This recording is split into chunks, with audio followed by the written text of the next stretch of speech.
इस वीडियो में मोमेंटम के बारे में पढ़ेंगे। ठीक है कि मोमेंटम होता क्या है। तो डेफिनेशन तो सिंपल है। मोमेंटम क्या है? Momentum is the product of mass and its velocity. तो डेफिनेशन में क्या है? डेफिनेशन में ऐसा कुछ नहीं है। मेन तो उसका कंसेप्ट है कि मोमेंटम है क्या। देखो, अगर कोई बॉडी अगर v वेलोसिटी के साथ मूव कर रहा है या कोई भी वेलोसिटी के साथ, सर्टेन वेलोसिटी के साथ मूव कर रहा है, तो उस वेलोसिटी के कारण उसके पास एक मोमेंटम होगा। तो मोमेंटम क्या है? एक प्रोडक्ट है किसका? मास एंड वेलोसिटी का। And it is property associated with the body. एक प्रॉपर्टी है जो बॉडी के साथ एसोसिएट होता है। तो डेफिनेशन कुछ नहीं है, डेफिनेशन ये है इसका। डिफाइन करेंगे मोमेंटम को, तो मोमेंटम लिखेंगे momentum is product of mass and its velocity. किसका वेलोसिटी? उस बॉडी के वेलोसिटी। ठीक है, डेफिनेशन हो गया। मान लो मोमेंटम को हम p से डोनेट करते हैं और लिखते हैं p is equal to m into v, where m stand for mass of body and v stand for velocity. v stand for velocity. For example, if this is a block kept in a surface and I have applied the force, अगर force applied किया, इसका मास m है जिसके कारण इसके पास एक velocity v आ गया, तो इस बॉडी का मोमेंटम हो गया m into v। This is the momentum, mass into velocity. ठीक है, मोमेंटम का यूनिट क्या होता है? तो मोमेंटम का यूनिट होता है SI, यूनिट ऑफ मोमेंटम। क्या होगा तुम्हारा? देखो निकालते हैं। देखो p is equal to mass, mass का होता है kg, वेलोसिटी का होता है मीटर पर सेकेंड। तो यूनिट हो गया kg metre per second. Momentum एक वेक्टर क्वांटिटी है। Momentum is vector quantity. ठीक है, मोमेंटम का एक वेक्टर क्वांटिटी है। तो इतना नोट करो। क्या लिखा है डिफिनेशन में? क्या था? Momentum is property of mass product, momentum is the product of mass and its velocity. It is the property associated with the body. मान लो ये बॉडी है, इसके साथ जो प्रॉपर्टी एसोसिएट होगा क्या होगा? मास इंटू वेलोसिटी। ये मोमेंटम हो गया। m stand for mass, v stand for velocity. इसका SI यूनिट होता है kg मीटर पर सेकेंड। अब मोमेंटम एक वेक्टर क्वांटिटी होता है। तो ये बेसिकली मोटा मोटा ये था। डेफिनेशन क्या था? मोमेंटम है क्या, ये है। अब देखो नेक्स्ट में हम लोग समझेंगे कि मोमेंटम डिपेंड किस चीज़ पे करता है। तो देखो, मोमेंटम मास पे भी डिपेंड करता है और वेलोसिटी पे डिपेंड करता है। तो मतलब हम देखो, अगर मास बढ़ाओगे तो बॉडी का या पार्टिकल जो भी है उसका क्या हो जाएगा? उसका मोमेंटम बढ़ जाएगा। मतलब मास से डायरेक्टली प्रोपोर्शनल होता है मोमेंटम, और मोमेंटम वेलोसिटी से भी डायरेक्टली प्रोपोर्शनल होता है। मतलब v से भी डायरेक्टली प्रोपोर्शनल है और मास से भी डायरेक्टली प्रोपोर्शनल है। मतलब अगर मास बढ़ाओगे तो मोमेंटम बढ़ेगा, वेलोसिटी बढ़ाओगे तो भी मोमेंटम बढ़ जाएगा। तो ये इतना कंसेप्ट समझ में आया होगा। आई होप समझ में आ गया होगा। इसको नोट करो, यहाँ तक नोट करो। ठीक है, यहाँ तक इसको नोट करो। ठीक, नेक्स्ट हम बात करेंगे कि how force depend on mass and how force depend on velocity. उसके बाद हम लोग इसका देखेंगे कि ये कहाँ से आया, देखेंगे कि फिर ये आया कहाँ से। p is equal to m into v direct हम लोग जानते हैं momentum is equal to mass into velocity. लेकिन कहाँ से आया मास इंटू वेलोसिटी, कैसे आया? तो इसको हम थोड़ी देर बाद समझते हैं इसके बाद। तो इसको यहाँ तक नोट करो। ठीक है, नाउ अब मोमेंटम के बाद हम देखते हैं what is the relation between force and mass. तो फोर्स और मास के बीच में क्या रिलेशन होता है, दोनों के बीच में कैसा रिलेशन है? तो देखो, इसको एग्जाम्पल के साथ समझाना चाहते हैं कि देखो, मान लो यहाँ पे एक ब्लॉक है। ठीक, एक ब्लॉक रखा हुआ है और यहाँ पे बगल में ही एक और ब्लॉक है। ठीक है, इसका वेट है 50 kg और इसका है 20 kg। ठीक है, इसका वेट है 50 kg, इसका वेट है 20 kg। दोनों सरफेस पे रखा हुआ है। ठीक, सरफेस पे रखा हुआ। मेरे को क्या करना है? मैं तुमसे बोला कि इसको क्या करो? मूव करो, और इसको भी मूव करो। तो जैसे ही मूव करोगे तो बताओ किस केस में ज़्यादा फोर्स लगाना पड़ेगा मूव करने के लिए? सही बात है, इस पे ज़्यादा फोर्स लगाना पड़ेगा मूव करने के लिए। एज इट इज़ इस पे कम फोर्स लगाना पड़ेगा। क्यों? क्योंकि इसका मास ज़्यादा है। अगर इसका मास ज़्यादा है मतलब इस पे फोर्स ज़्यादा लगाना पड़ेगा इसको मूव करने के लिए, और इस पे इसका मास कम है तो इस पर कम फोर्स लगाना पड़ेगा। क्यों ऐसा हुआ? क्योंकि मास ज़्यादा होने के कारण इनर्शिया पे डिपेंड करता है। अगर इनर्शिया इसका ज़्यादा है क्योंकि इसका मास ज़्यादा है, तो इनर्शिया बढ़ गया मास के कारण, इस चलते जो फोर्स लगाना पड़ेगा इसको मोशन में लाने के लिए वो ज़्यादा होगा, क्योंकि इनर्शिया के अपोजिशन जो बॉडी क्रिएट करता है खुद से स्टेट ऑफ मोशन को चेंज करने में, तो इस पर ज़्यादा फोर्स लगाना पड़ेगा। तो देखिए फोर्स क्या किया, मास से डायरेक्टली प्रोपोर्शनल हो गया। मतलब अगर फोर्स बढ़ा दो, अगर मास किसी बॉडी का बढ़ा दोगे तो उस पर फोर्स भी बढ़ जाएगा, मतलब उसको स्टेट को चेंज करने के लिए उस पर ज़्यादा फोर्स लगाना पड़ेगा अगर मास बढ़ गया था। तो इसी केस में इस पर 50 kg था तो इस पर फोर्स ज़्यादा लगाना पड़ेगा इसको मोशन में लाने के लिए। एज इसमें 20 kg है, ये 20 kg है, मतलब 20 kg है, तो इस पर कम फोर्स लगाना पड़ेगा किसके मुताबिक, इसके मुताबिक इसको मोशन में लाने के लिए। तो यहाँ से एक चीज़ हम ड्राइव करते हैं, यहाँ से एक रिलेशन निकालते हैं, that is force is directly proportionate to mass. Equation है, इसको याद रखना, इसको नोट कर लो, that force is directly proportionate to mass. Force क्या है, मास पे डायरेक्टली प्रोपोर्शनेट है। फॉर एग्जांपल जैसे इसको समझो, इसको समझते हैं। जैसे मान लो यहाँ पे कोई आदमी खड़ा है, ठीक है, यहाँ पे कोई आदमी खड़ा है जो कि है 100 kg का आदमी है, और यहीं पे बगल में एक बॉल रखा हुआ है जो कि 20 ग्राम का, ठीक है। और मैं तुमसे बोलूँ कि इसको हिलाना है, ये दोनों को मोशन में लाना है, दोनों इसलिए रेस्ट में है, और दोनों को किस में लाना है, मोशन में लाना है। बताओ किस पे ज़्यादा फोर्स लगाना पड़ेगा, तुम खुद सोच के बताओ किस पे ज़्यादा फोर्स लगाना पड़ेगा। और वैसी बात है भाई कि 100 kg बैन है, उस पर ज़्यादा फोर्स लगाना पड़ेगा इसको मोशन में लाना, क्यों, क्योंकि मास ज़्यादा है। इसी तरह से जिसके पास जितना मास होगा उतना ही ज़्यादा उस पर फोर्स लगाना पड़ेगा उसके स्टेट को चेंज करने के लिए। यही तो न्यूटन फर्स्ट लॉ बोलता था। न्यूटन फर्स्ट लॉ क्या बोलता था कि अगर कोई चीज़ रेस्ट पे है तो रेस्ट पे रहेगा, मोशन में है तो मोशन में रहेगा, अनलेस अनटिल कोई एक्सटर्नल फोर्स ना लगाया जाए। तो कितना एक्सटर्नल फोर्स लगाया जाए वो कौन बताता, तो ये बता रहा है, इस रिलेशन से ये पता चल रहा है कि जो जितना ज़्यादा मास होगा उतना ही ज़्यादा उस पर फोर्स लगाना पड़ेगा उसके स्टेट को चेंज करने के लिए। आया समझ में। तो ये था फोर्स एंड मास के बीच का रिलेशन, ठीक है। नेक्स्ट में हम बात करेंगे, डिस्कस करेंगे relation between force and time, कि फोर्स और टाइम के बीच में कैसा रिलेशन होता है। फॉर एग्जांपल जैसे इसको और थोड़ा सा डिटेल में समझते हैं, ठीक है। देखो इसको, मान लो कोई आदमी खड़ा है यहाँ पे, ठीक है, उसके हाथ में एक बॉल है जो कि 1 kg, मान के चलो 1 kg के पास बॉल है, और एक आदमी खड़ा है जिसके पास बॉल है जो कि हाथ में लेके 20 kg का बॉल है। बताओ किस पे ज़्यादा फोर्स लगाना पड़ेगा इसको फेंकने के लिए, किस में ज़्यादा फोर्स लगाना पड़ेगा। तो ऐसी बात है कि ये आदमी है, इस पे ज़्यादा फोर्स लगाना पड़ेगा, इस बॉल पे फेंकने के लिए इस आदमी को ज़्यादा फोर्स लगेगा, इसका मास ज़्यादा है। तो जैसे ही ज़्यादा फोर्स लगाओगे तो उसको ज़्यादा फोर्स से फेंकना पड़ेगा, क्योंकि इस बॉल का मास 1 kg है और इसका बॉल का केजी 20 kg मास है। तो इसलिए जितना ज़्यादा मास होगा मतलब उतना ही ज़्यादा फोर्स लगाना पड़ेगा। फोर्स क्या है, अब एप्लीकेशन है जो इसको उसके स्टेट को चेंज करेगा। तो जितना ज़्यादा मास उतना ज़्यादा फोर्स, जितना ज़्यादा मास उतना ज़्यादा फोर्स, मतलब अगर ज़्यादा मास है तो ज़्यादा फोर्स से उस बॉडी को मूव करने में ज़्यादा फोर्स लगेगा, ठीक है। तो ये था relation between force and mass. Next relation पढ़ेंगे हम फोर्स एंड टाइम के बीच में, कि फोर्स और टाइम के बीच में क्या रिलेशन होता है। तो देखते हैं फोर्स और टाइम के बीच में क्या रिलेशन होता है। देखो relation between force and time, इसको समझते हैं। तो इसको एक एग्जांपल के तौर से समझाना चाहेंगे। देखो जैसे सब क्रिकेट देखते हैं हम लोग, तो क्रिकेट देखते हैं तो क्रिकेट में देखते हैं कि जो प्लेयर होता है, जो क्रिकेट प्लेयर होता है, वो मान लो स्टैंड है और बॉल आया।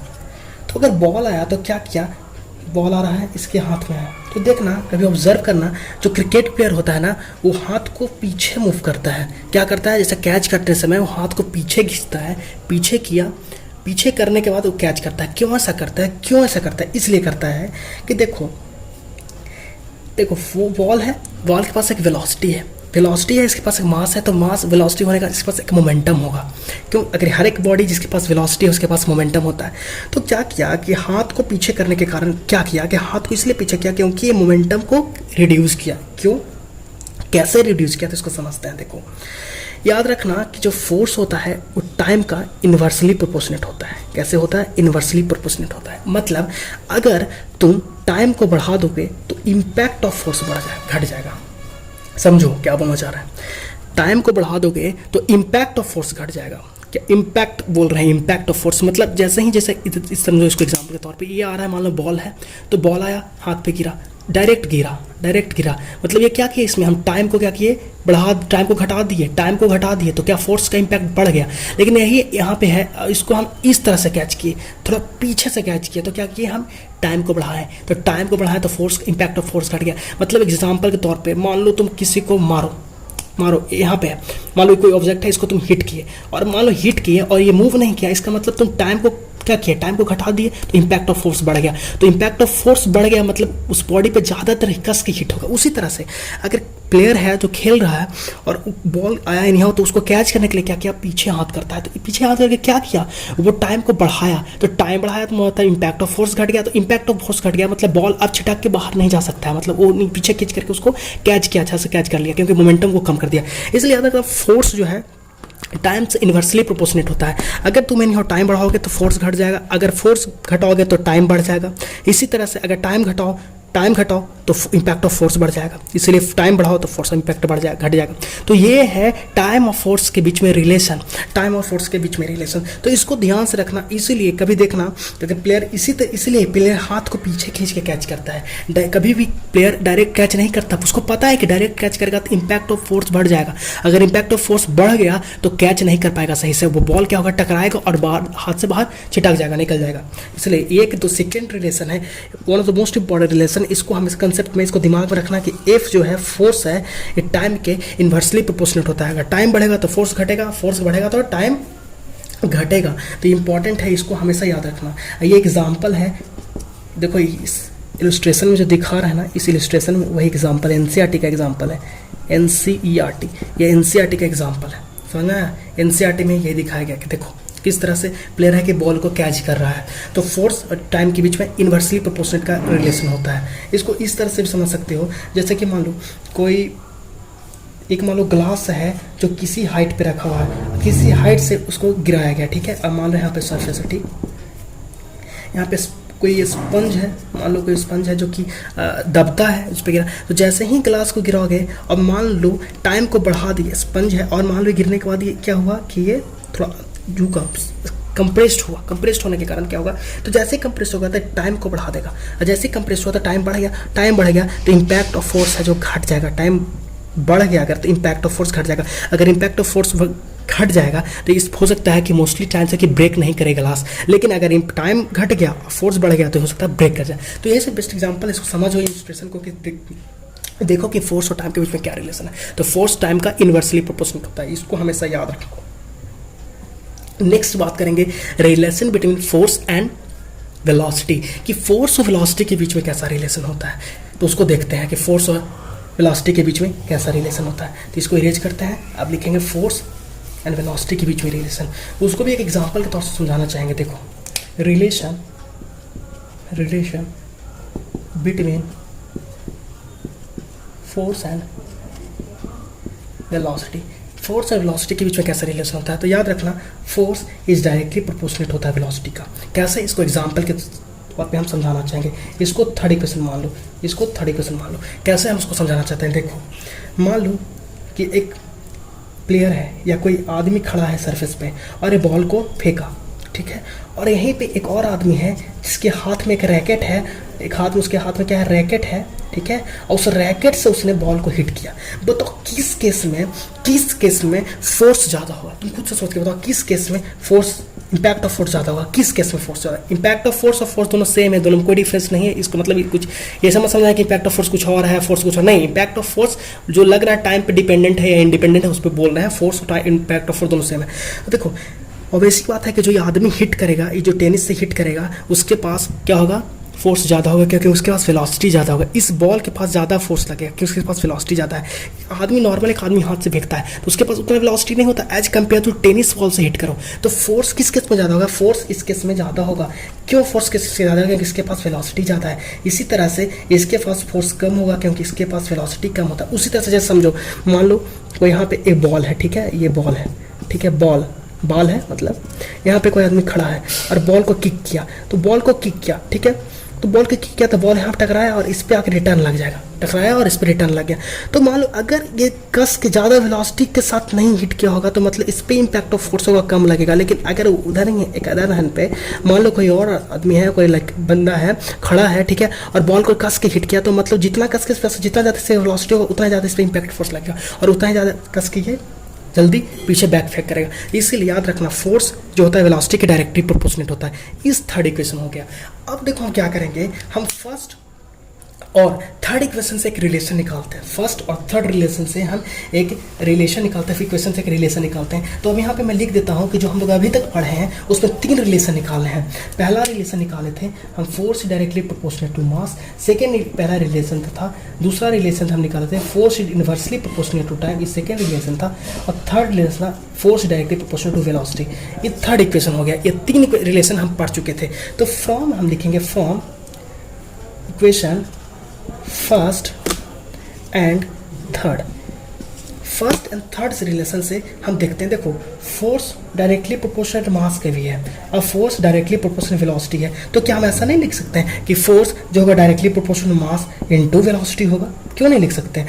दोनों जब एक दूसरे के प्रोपोर्शनल है तो हम तो ये लिख सकते हैं ना कि फोर्स जो होगा मास एंड वेलोसिटी के प्रोपोर्शनल होगा। लिख सकते हैं, एकदम लिख सकते हैं। तो देखो क्या हुआ, यहाँ पे लिखे हैं that is force directly proportional to mass into velocity. अब देखो कुछ ये तुमको देख के लग रहा होगा कि हाँ कुछ तो ये है, कहीं ना कहीं तो इसको देखे हैं।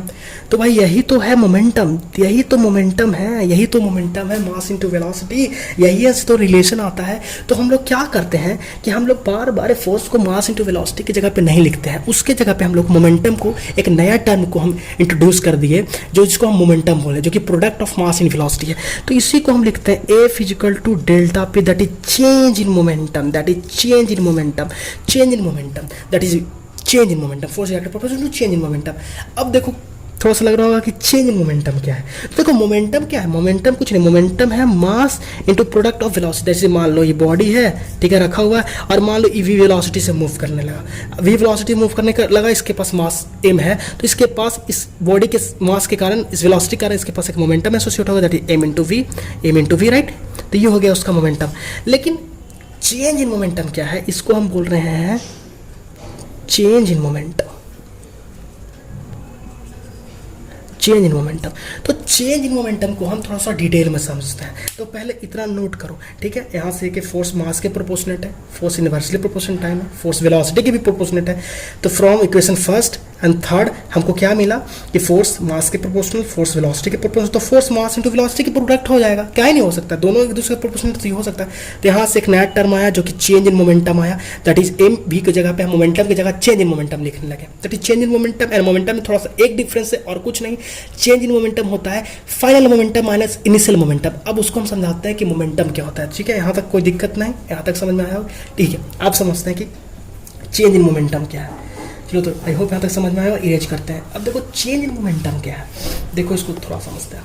देखो चेंज इन मोमेंटम क्या है, देखो सरफेस ये ब्लॉक है, ठीक, इसका मास, इसके पास मास m है, इसके पास इनिशियल वेलोसिटी u है। इनिशियली बोल रहे हैं जब ऑब्जर्वेशन शुरू हो, कुछ समय के बाद ऑब्जर्वेशन किए,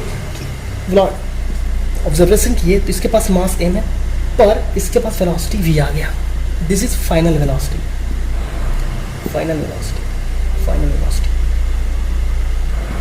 ठीक है। तो हम देखते हैं, देखो हम लोगों को क्या पता था कि देखो मोमेंटम क्या होता है, इनिशियली मोमेंटम क्या होता है, तो मोमेंटम होता है mass into product of velocity, mass into product of velocity. तो जब यहाँ पे हम बोल रहे हैं इनिशियल मोमेंटम, तो इनिशियल मोमेंटम में हमको देखना है कि इनिशियली बॉडी के पास क्या वेलोसिटी है और इनिशियल बॉडी के पास क्या वेलोसिटी है और उसके पास मास क्या है। तो यहाँ पे हम इनिशियल मोमेंटम बात करेंगे, इनिशियल वेलोसिटी का। जब हम ऑब्जर्वेशन शुरू किए थे, तो जब हम देखना शुरू किया पार्टिकल, तो पार्टिकल के पास या बॉडी के पास इनिशियल वेलोसिटी u था, तो इसके पास इनिशियल वेलोसिटी मतलब p इनिशियल, जो कि हम लिखेंगे mass into initial velocity, mass into initial velocity. यहाँ पे वेयर, यहाँ पे लिखेंगे m क्या है, मास है, और u क्या है, इनिशियल क्या है, इनिशियल वेलोसिटी है, इनिशियल वेलोसिटी है। तो ये क्या हो गया, पी इनिशियल हो गया, इनिशियल मोमेंटम हो गया। जो इनिशियली मोमेंटम मतलब इनिशियल जो बॉडी मूव कर रहा था यू वेलोसिटी के कारण, देखो यहाँ पे भी वेलोसिटी है और यहाँ पे भी वेलोसिटी है, लेकिन इस डिफरेंस क्या है दोनों के बीच में कि यहाँ पे इनिशियल मोमेंटम इसलिए आ रहा है कि इनिशियल वेलोसिटी है, लेकिन फाइनल मोमेंटम जो बोलेंगे p final is equal to mass into final velocity, where v is equal to final velocity, v is equal to final velocity, मतलब p initial momentum mass into velocity, p final mass into final velocity. तो इसके कारण दोनों में difference आता है। तो देखो चेंज इन मोमेंटम क्या होता है, that is del p is equal to change in momentum होता है p final minus p initial, p final minus p initial, this is change in momentum. यही यहाँ पे था, चेंज इन मोमेंटम का final momentum minus initial momentum. तो देखो final momentum क्या है, final momentum p final, p final क्या है, m into final velocity that is del p is equal to mass into we velocity जो कि final है, माइनस पी इनिशियल क्या है, देखो पी इनिशियल ये है, इक्वेशन नंबर इसको 1 मान लो, इसको इक्वेशन नंबर 2 मान लो।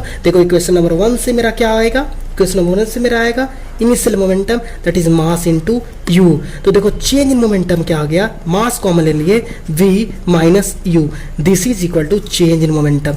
ये बहुत इंपॉर्टेंट है, इसको नोट कर लो, ये बहुत इंपॉर्टेंट है। इस पे ही न्यूमेरिकल भी, इस पे भी न्यूमेरिकल बेस्ड होता है, इस पे भी न्यूमेरिकल बहुत सारे न्यूमेरिकल आता है, ठीक है। That is change in momentum mass into final velocity minus initial velocity, इसको याद रखना, ये भी बहुत इंपॉर्टेंट है। That is change in momentum is equal to v final minus p initial, ठीक है। ये होता है, मतलब यू वेलोसिटी से मूव कर रहा है, तो इसके पास जो, इस बॉडी के पास जो सेम बॉडी है, बॉडी सेम है, लेकिन जो ऑब्जर्वेशन हुआ इनिशियल ऑब्जर्वेशन था, फाइनल ऑब्जर्वेशन था। अब चेंज इन मोमेंटम क्या होता है, final momentum minus initial momentum, final momentum minus initial momentum. Final momentum होता है फाइनल वेलोसिटी के कारण, इनिशियल मोमेंटम होता है इनिशियल वेलोसिटी के कारण। अब इसको हम एक एग्जांपल के थ्रू समझना चाहेंगे, कि इसको एक इलस्ट्रेशन के साथ या इसको एक एग्जांपल के साथ समझना चाहेंगे, तो इसको हम इमेज करते हैं, सिर्फ इसको याद रखना, final momentum minus initial momentum is equal to change in momentum, ठीक है। अब इसको एक हम इलस्ट्रेशन के साथ, एक एग्जांपल के साथ समझना चाहते हैं, ठीक है। ठीक, देखो इलस्ट्रेशन के साथ समझना चाहते हैं, ठीक, कि जैसे एक ब्लॉक है, ठीक है, एक सरफेस पे एक ब्लॉक रखा हुआ है जिसका इनिशियल वेलोसिटी है 10 मीटर पर सेकंड, ठीक है। इसका मास है मान लो 10 kg, ठीक है। दूसरा सेम ही ब्लॉक है जो कि इनिशियल ऑब्जर्वेशन था, ये फाइनल ऑब्जर्वेशन है। फाइनली इसका वेलोसिटी हो गया 20 मीटर पर सेकंड, लेकिन मास तो वही 10 kg रहेगा। तो कोई तुमसे पूछे कि find the change in momentum, तो चेंज इन मोमेंटम क्या होगा, सोच के बताओ। चेंज इन मोमेंटम होगा p final momentum minus p initial momentum. अब p फाइनल मोमेंटम कैसे निकालेंगे, तो p फाइनल मोमेंटम होगा मास इंटू फाइनल वेलोसिटी, तो mass 10 into final velocity 20, that is p final is equal to 200 kg metre per second. ये p final हो गया। उसी तरह से पी इनिशियल निकालेंगे, इनिशियल कितना वेलोसिटी था 10, मास कितना था 10, that is p initial is equal to 100, क्या हो जाएगा 100 kg मीटर पर सेकेंड आ गया। तो चेंज इन मोमेंटम निकालेंगे, that is del p is equal to, formula इसलिए बता चुके थे, इसको याद रखना, P final minus p initial. Final momentum कितना था, फाइनल मोमेंटम था तुम्हारा 200 kg metre per second minus 100 kg metre per second, that is change in momentum कितना आ जाएगा 100 kg मीटर पर सेकेंड। आया समझ में, बस सिंपल तो था, इसमें कुछ करना ही नहीं है। इसी तरह से बहुत सारा इलस्ट्रेशन हो सकता है, एज एग्जांपल एनसीईआरटी में बहुत सारा भरा हुआ है, देखो उसको समझो। ये था तुम्हारा momentum, concept of momentum that is change in momentum, और ये था क्या रिलेशन होता फोर्स वेलोसिटी के बीच में, फोर्स मास के बीच में, फोर्स टाइम के बीच में, ये सब था बेसिक। अब हम लोग इसके बाद समझेंगे न्यूटन सेकेंड लॉ के बारे में। क्या समझेंगे, न्यूटन सेकेंड लॉ के बारे में समझेंगे, ठीक है।